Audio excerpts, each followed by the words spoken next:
امریکا د افغانستان 3.5 میلیارډ د کنګل شوي ډالر بیرته خوشي کوي. دا چې څه وخت ورکوي په ویډیو کې وګورئ او چینل هم سبسکرایب کړئ.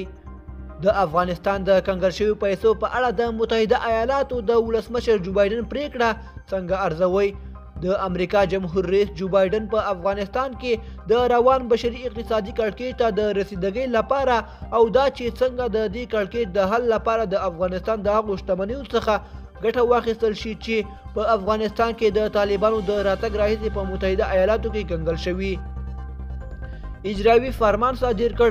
په اجرایي فرمان کې د راغلي چې د افغانستان د مرکزی بانک د افغانستان بانک شاوخوا 3.5 میلیارډ ډالر به د افغانستان د ولس د ګټې لپاره ولېږدول شي او پاتې 3.5 میلیارډ ډالر به په امریکا کې پاتې وي تر څو چې د سپتمبر 11 د قربانیانو د دعوې پریکړه نوي اعلان شوي.